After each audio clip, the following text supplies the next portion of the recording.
अर्द पत्थरों की खूबसूरत तराशीदा कब्रों का जंगल बिछा हुआ है, जिसकी जड़ें सदियों के शब-ओ-रोज में कहीं पेवस्त हैं। माजी की एक खूबी ये भी है कि वो इसरारों से भरपूर होता है। चौकंडी में भी इसरारों की एक दुनिया आबाद है। कब्र पर लगाए गए पत्थरों पर इंतहाई खूबसूरत नकूश बनाए गए हैं और ऐसे तरीके से बनाए गए हैं कि जिनसे मर्द व जन की कब्र को पहचानना बहुत आसान हो जाता है। मसलन मर्दों की कब्रों पर तलवारबाजी, घुड़सवारी और खंजर के नकूश हैं, जबकि खवातीन की कब्रों पर जेवरात और पालकी के नक्श बनाए गए हैं। कब्रों के कतबों पर गौर किया जाए तो पता चलता है कि यहाँ मुतअद्दिद कबाइल के लोग दफन हैं।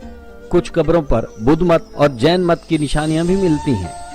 दरअसल ये वादी सिंध की तहजीब के बाकियात हैं। एक मोहतात अंदाजे के मुताबिक जिस नफासत से कब्रों पर नकूश निगारी की गई है, इससे तो जाहिर होता है कि एक कब्र पर कई माहिर कारीगरों ने कई महीने सर्फ किए होंगे।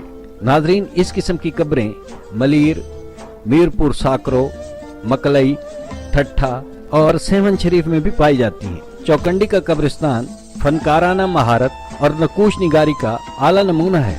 तारीखी हैसियत से पाकिस्तान के अहम कब्रिस्तानों में मुनफरिद मकाम रखता है।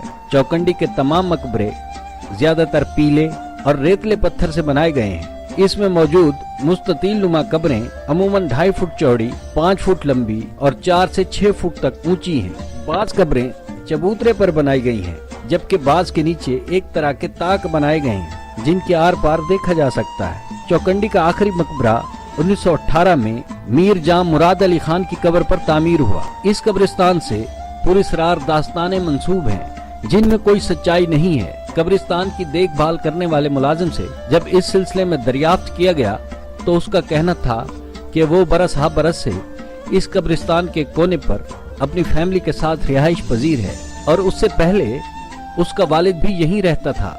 उसका कहना था कि उसने आज तक यहाँ कोई गैर मामूली बात या वाकया नहीं देखा और न ही उसके वालिद ने कभी इस किस्म के वाकये का तज़किरा उससे किया था। आपको वीडियो कैसी लगी कमेंट करके जरूर बताइएगा। नाजरीन, चैनल को सब्सक्राइब कीजिए, बेल आइकन को प्रेस कीजिए ताकि हर नई आने वाली वीडियो का नोटिफिकेशन आपको बर वक्त मिलता रहे। वीडियो देखने का शुक्रिया।